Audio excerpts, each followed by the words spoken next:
এই শর্টসটা না একদমই আলাদা। এখানে আমি আর বাপি বেরিয়েছি বাপির হারিয়ে যাওয়া ফোন উদ্ধার করতে। ব্যাপারটা হয়েছিল কি, বাপি গেছিল বাজারে, বাড়ি ফেরার পথে ফোনটা কিভাবে রাস্তাতে পড়ে গেছিল। তো বাড়ি ফিরে বেশ খানিকক্ষণ পর ফোন কই খোঁজাখুঁজি পড়ে গেল। তো তাই ফোন নাম্বারটাতে একটা কল করা হয়েছিল, দেখলাম ফোনটা রিসিভও হলো। আমরা তো অবাক। ওদিক থেকে বলল, ফোনটা কি আপনার? আমি বললাম হ্যাঁ আমার।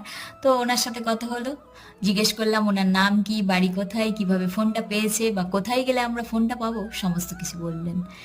সে কি আর এতল্লাটে, বাপ রে বাপ, একে ওকে তাকে জিজ্ঞেস করে এ রাস্তা সে রাস্তা, এ গলি ও গলি, স্কুটি থেকে নেমে পায়ে হেঁটে বেশ অনেকটা দূর ছিল। আমরা ফাইনালি পৌঁছালাম আর আমাদের হাতে ফোনটা তুলে দেওয়া হলো। কি অদ্ভুত না, কিছু মানুষ রাস্তাঘাটে ফোন ব্যাগ তুলে নিচ্ছে আর কিছু মানুষ ফোন পেয়ে সেটাকে আবার ফেরতও দিচ্ছে। একেই বলে দুনিয়া, ভালোই মন্দতে মিলিয়ে। মুহূর্তবন্দি এই জন্য করলাম ব্যাপারটাকে, কারণ এটাও একটা মনে রেখে দেওয়ার মতোই ঘটনা।